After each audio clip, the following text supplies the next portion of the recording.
जय हिंद दोस्तों। आज अपन पढ़ने जा रहे हैं हाइगेन के तरंग सिद्धांत से प्रकाश के परावर्तन की व्याख्या। दोस्तों, इससे पहले की वीडियो में अपन ने पढ़ा हाइगेन का तरंग सिद्धांत क्या है। हाइगेन का तरंग सिद्धांत क्या होता है दोस्तों? हाइगेन के अनुसार प्रकाश तरंग के गुण प्रदर्शित करता है या तरंगाग्र के रूप में चलता है। अब जो तरंगाग्र है वो क्या होता है? प्रकाश के संचरण की दिशा के लंबवत। ध्यान से दोस्तों, ध्यान से सुनना है और मैं जो बोल रहा हूं वो ध्यान से लिख लेना है। बड़ी सरल सी परिभाषा बोल रहा हूं तरंगाग्र की। तरंगाग्र हाइगेन ने बताया तरंगाग्र किसे कहते हैं?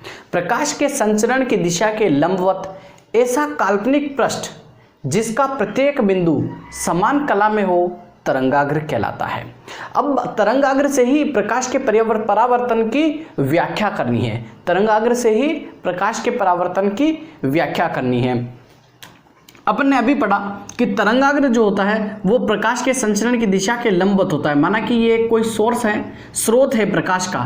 इधर से प्रकाश की किरण इधर जा रही है, इधर भी प्रकाश की किरण जा रही है, इधर भी प्रकाश की किरण जा रही है, इधर भी जा रही है। तो यहाँ पे ये जो है ये बनता है इसके लंबवत, यहाँ पर ये, इसके लंबवत ये, इसके लंबवत ये, इसके लंबवत ये जो गोलाकार काल्पनिक पृष्ठ बनाया है यही दोस्तों क्या है? तरंगाग्र कहलाता है। अब तरंगाग्र से प्रकाश के परावर्तन की व्याख्या करनी है। सबसे पहली बात आती है कि परावर्तन क्या होता है। जब कोई प्रकाश की किरण किसी पृष्ठ पर टकराकर उसी पृष्ठ में वापस लौट जाए तो इसे प्रकाश का परावर्तन कहते हैं। परावर्तन का स्पेशल नियम है, क्या है? आपतन कोण तथा परावर्तन कोण का मान हमेशा बराबर होता है। आपतित किरण का यहाँ पे समझते हैं, ये एक पृष्ठ है, यहाँ पर ये इसका अभिलंब है। दोस्तों ध्यान रखना है, अभिलंब किसे कहते हैं? किसी पृष्ठ के लंबवत अक्ष को, किसी पृष्ठ के लंबवत अक्ष को उसका अभिलंब कहा जाता है। ये पृष्ठ है अपने पास, पृष्ठ, और ये अभिलंब है, अभिलंब 90 डिग्री का कोण बन रहा है, इसे अभिलंब कहा जाता है। ध्यान रखना है, ये शॉर्ट में बताया है मैंने।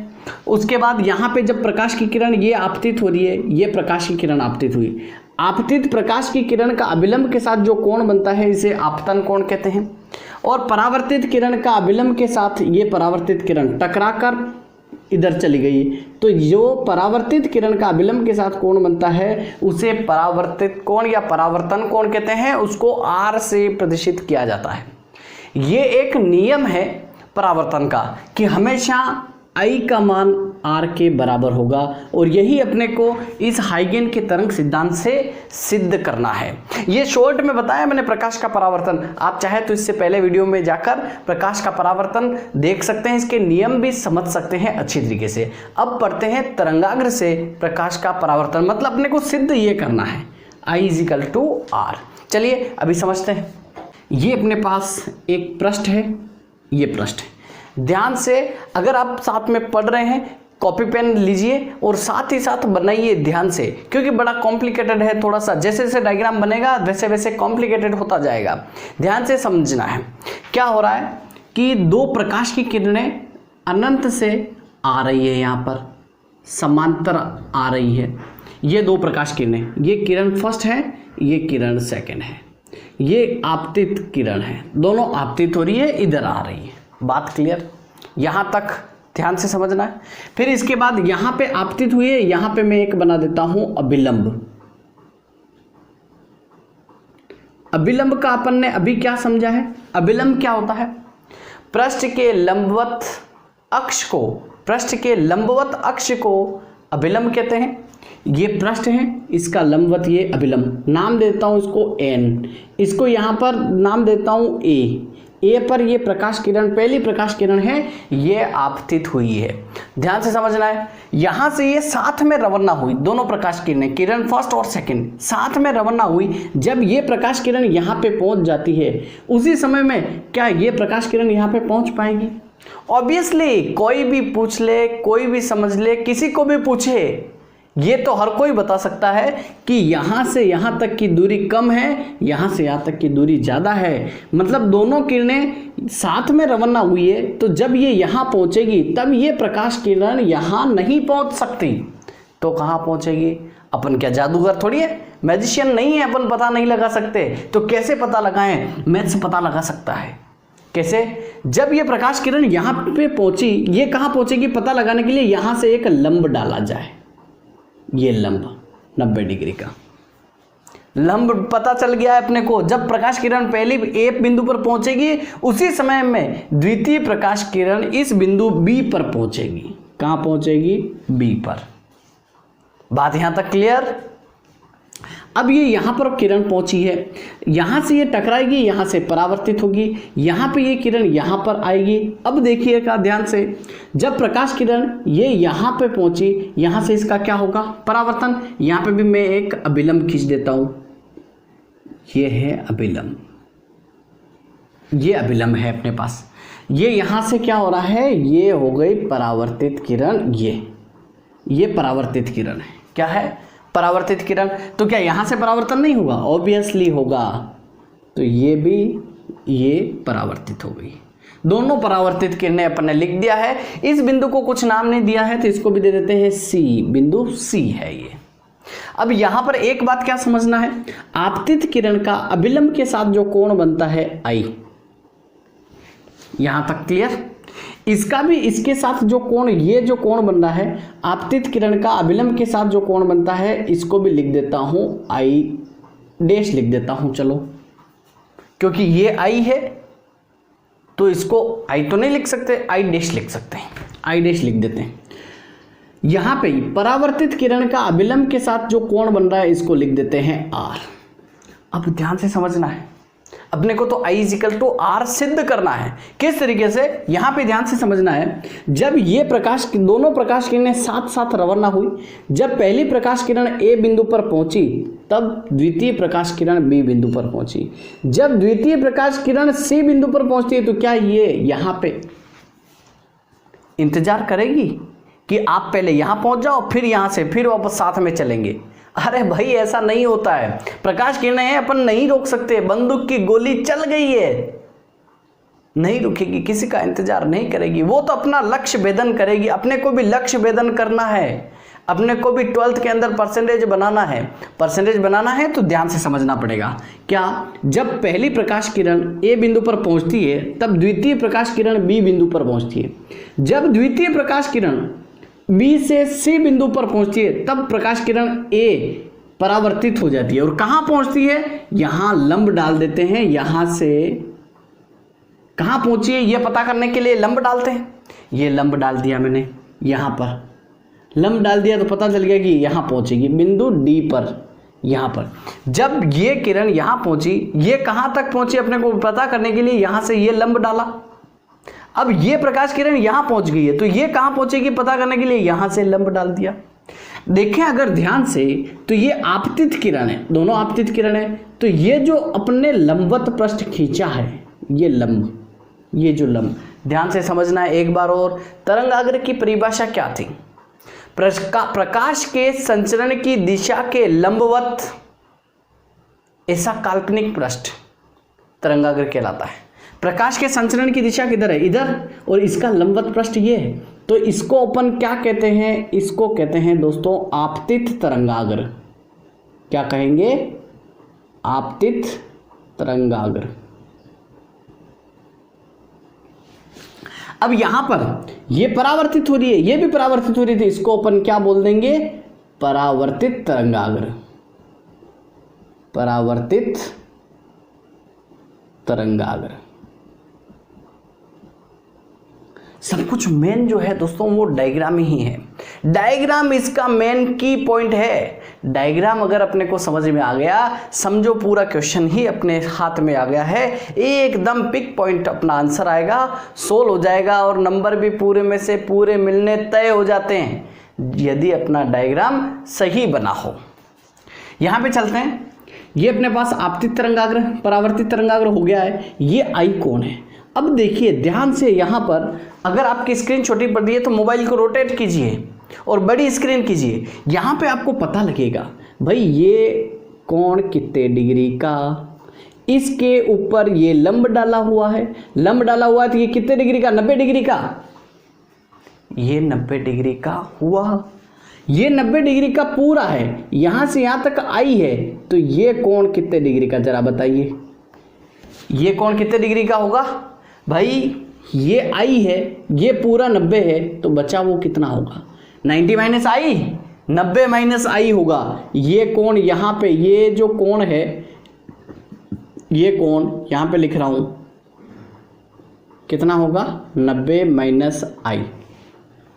अब देखिए ये 90 माइनस आई है, ये 90 माइनस आई है, और यहां से ये जो कोण बन रहा है इस अभिलंब का, ये कोण कितने डिग्री का बनता है, अभिलंब का पृष्ठ के साथ कितने डिग्री का कोण बनता है, 90 डिग्री का बनता है। 90 डिग्री का कोण बनता है अभिलंब का पृष्ठ के साथ, ये पूरा 90 डिग्री है और ये 90 माइनस आई है, तो यहां से यहां तक ये कोण कितने डिग्री का बनेगा, आई का। कितने का बनेगा, आई का। क्यों, अरे भाई ये कोण और ये कोण दोनों मिलकर 90 का होना चाहिए। देख लेते हैं, I plus 90 minus I, plus I minus I cancel, कितना बना, 90 का बना। तो ये कोण कितने का, आई का। बात क्लियर। अगर नहीं समझ में आया तो फटाफट ये लो, अभी समझाया वापस। यहाँ पे ये है अपने पास, ये अभिलंब है, ये यहाँ से लंब डाला हुआ है और ये परावर्तित किरण है। बात क्लियर। ये लाइन ये रही, ये अभिलंब, ये अभिलंब, ये इसका 90 डिग्री का वाला क्या है, तरंगाग्र, ये तरंगाग्र, ये परावर्तित किरण। देखिए ध्यान से, ये कोण अपने पास आई, ये पूरा कोण कितना है, 90 का, तो ये कितना बचा, 90 माइनस आई, 90 माइनस आई। अब अभिलंब का पृष्ठ के साथ कितना कोण बनता है, ये कितना डिग्री का कोण बनता है, 90 डिग्री का, वही तो बनाया 90 डिग्री का। ये 90 का है और ये 90 माइनस आई है, तो बचा कितना, आई का। क्लियर, वो यहीं पे बताए। अब ऐसा कैसा, ये जो कोण है ये आर है, ये यहां से यहां तक कितने डिग्री का कोण बन रहा है भाई, ये भी तरंगाग्र है, तरंगाग्र लंब डाला हुआ है इसके ऊपर, तो ये पूरा कोण कितना, 90 का, तो ये कितने डिग्री का आएगा, ये आएगा 90 माइनस आर। कितने आएगा, 90 माइनस आर। ठीक इसी तरीके से यहाँ पे इस अभिलंब का पृष्ठ के साथ कितने डिग्री का कोण, 90 डिग्री का। दोस्तों ये जो साइन होता है ये 90 डिग्री का होता है, ये साइन कितना, 90 डिग्री का। इस अभिलंब का इस पृष्ठ के साथ कितने डिग्री का कोण बन रहा है, 90 का, और ये 90 माइनस आर है, तो बचा वो कितना, आर।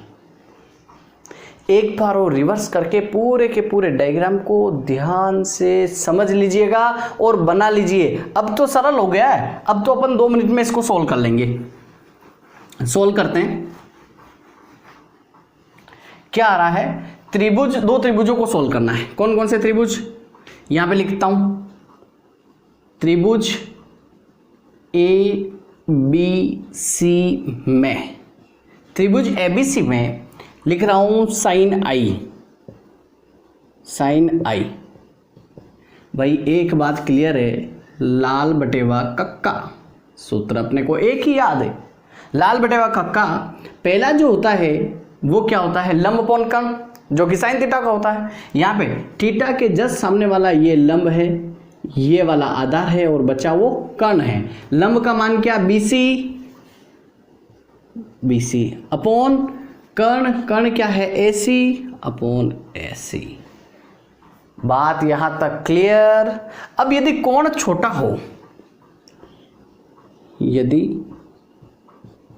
कोण छोटा हो तो अपने पास क्या होता है, साइन थीटा किसके बराबर होता है, थीटा के बराबर।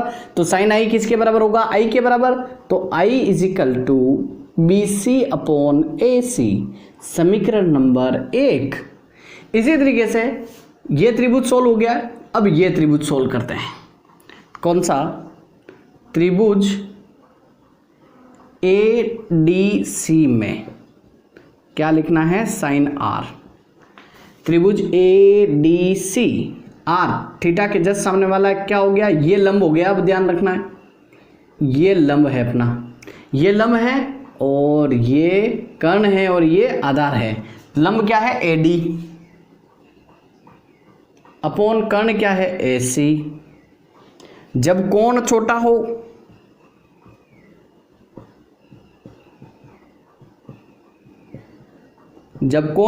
तो क्या हो जाएगा, R बराबर, यहां पे लिख देता हूं, साइन थीटा किसके बराबर होगा, थीटा के बराबर।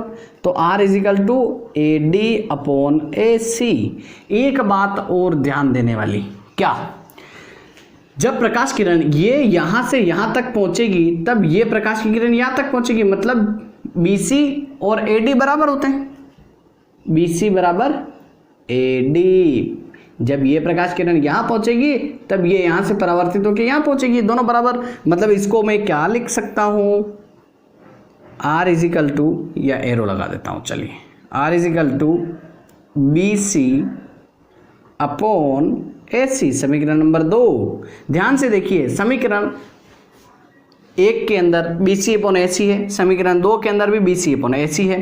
एक काम करते हैं, समीकरण 1 में BC अपॉन AC का मान लिख देते हैं, लिख दो यहाँ, समीकरण 1 व 2 से I इजिकल टू R। यही तो अपने को प्रूव करना था। अपन ने ये किया है, क्या किया है, हाइगेन के तरंग सिद्धांत से प्रकाश के परावर्तन को डिस्क्राइब किया है, इसकी व्याख्या की है, इसको सिद्ध किया है। हाइगेन के तरंग सिद्धांत से प्रकाश के परावर्तन का गुण सिद्ध हुआ, इति सिद्धम, हैंस प्रूव। दोस्तों समझ में आया है तो वीडियो को लाइक कीजिए, जरा शेयर भी कर दीजिए और सब्सक्राइब भी कीजिए। थैंक यू, मिलते हैं अगले वीडियो में।